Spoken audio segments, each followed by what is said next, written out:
Ready to take your cycling to the next level? Then you're in the right place. Get all the information you need to get faster, go longer, and cycle like a pro.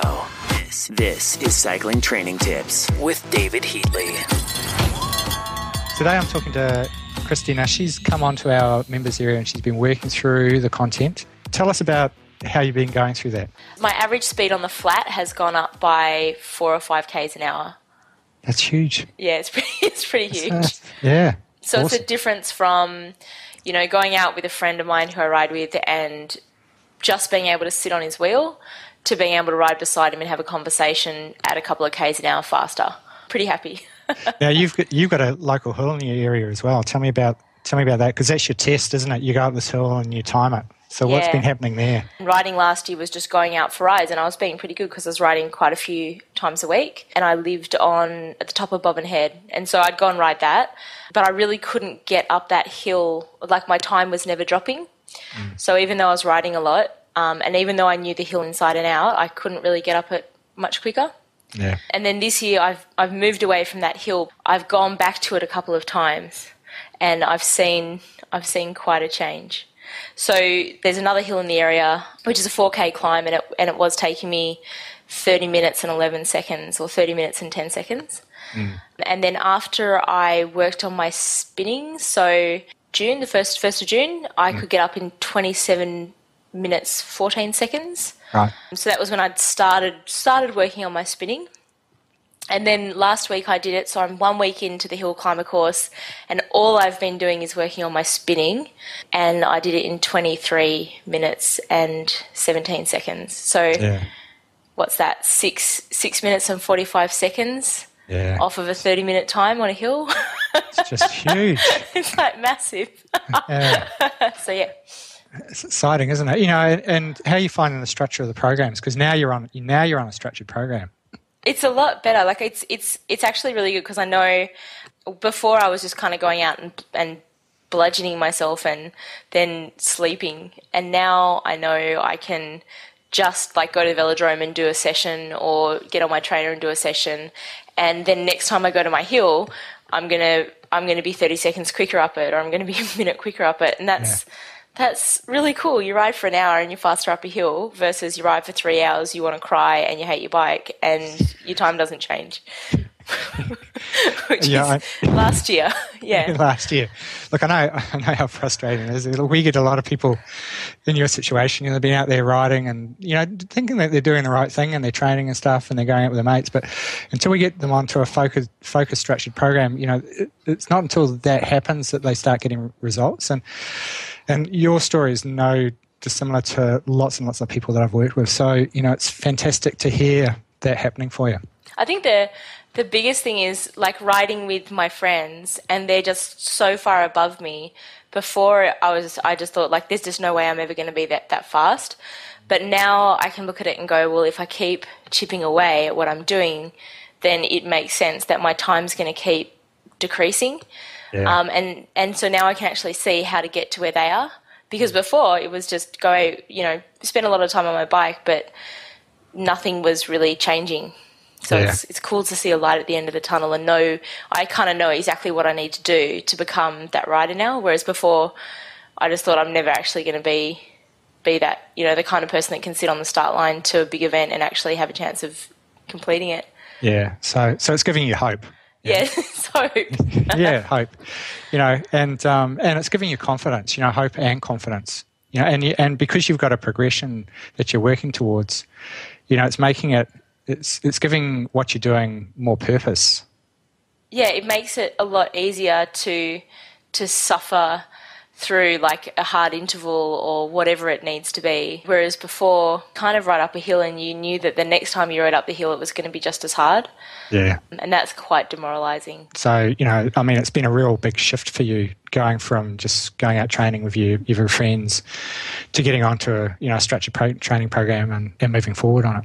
Yeah, and I kind of also think like, okay, I've been able to take, really since the start of this year, or since March, almost a third, how's my maths, almost a third of my time off a hill, a considerable hill.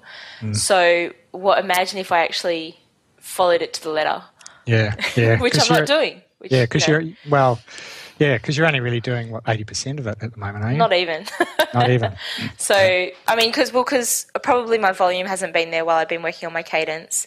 And I run a business and things come up. And so just getting better at making it a priority is, I think, going to make it, even more effective. Oh, yeah. But the great thing about that is that because you've got that, you're seeing the results now, it's becoming so much easier, yeah. So much easier, and it's becoming more motivating for you. So you kind of see, it's kind of like the light at the end of the tunnel. Yeah, I guess that's really an interesting thing. I hadn't really thought about it, but before I had to get up in the morning and go for a ride because I wouldn't go for a ride in the afternoon. Like I would have had all day to talk myself out of it.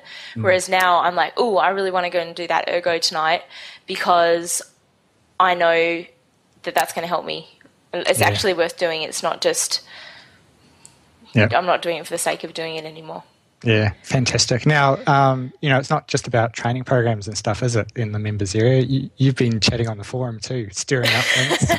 Well, it's hard. Like, I work odd hours. I have got clients that I'm up for at 7 a.m. in Auckland, and I've got clients in the US, so I'm up late at night, and I can't really ride with a club. And I also, I don't think I'm really fit enough to ride with a club properly yet, so I'm quite isolated.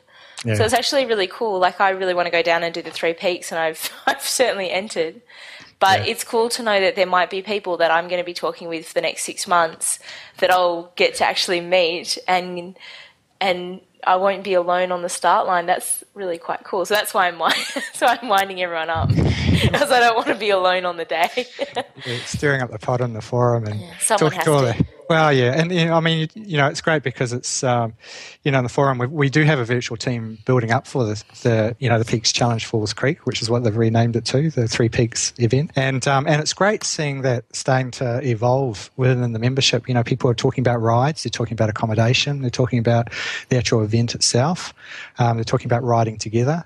We've got a team building in New South Wales, got one in Victoria. I'm sure that we'll have others starting to assemble in the other states. And, it's great to get that local support and hook up with people training for those events. We've got some people that are obviously training with other people, and they're finding that their training's a lot higher than, if they were just hanging around with their mates, just riding around like you've found. So, you've got accountability, and it's like being on a secret squirrel team where I know what the guys on Cycling Inform are up to, and I know that they're all getting faster, but I might not tell the people I ride with locally.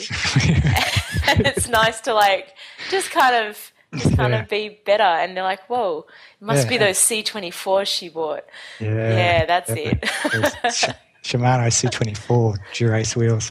Yeah, that'll be it. It's interesting because I've been coaching a lot of people for a long time, and there are people that just I'm training with a whole lot of mates, but I don't want to tell anybody that I'm being coached, because I want my legs to talk. Yeah, I think my legs to tell them what's happening.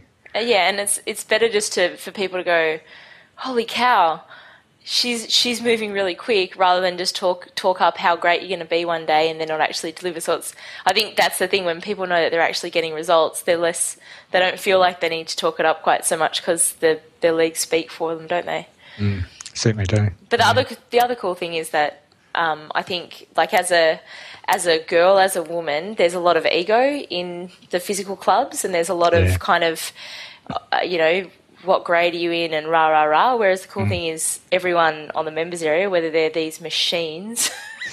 We've got some fanatical people on there, haven't we? Or people like me, it doesn't matter. It's all like, how good's this? You're actually, you're working at something and everyone's getting better, and that's a cool thing to be a part of at any level, rather than just, you're not elite, so don't even talk to me kind of crap. It's a really sort of even playing field for everybody. They're all just hanging out and chatting and, adding to it as well. Yeah, it's cool. Great discussions. Yeah. Especially, power and wheels and who's got the hot tubs for Falls Creek. Yeah, who's got the hot tubs for Falls Creek. We've found out who's got all the hot tubs booked out at Falls Creek for Peaks Challenge. So, it's fantastic. Anyway, so no, excellent, Christie. Well, look, it's been awesome chatting with you this afternoon about that. No worries at all. Hopefully in a couple more months I've got some more good stuff to tell you. Yeah, thank you. Awesome. Thanks, awesome. David. Thanks for listening to Cycling Training Tips with David Heatley. Get more episodes, more tips, and download our free cycling training ebooks at cycling-inform.com.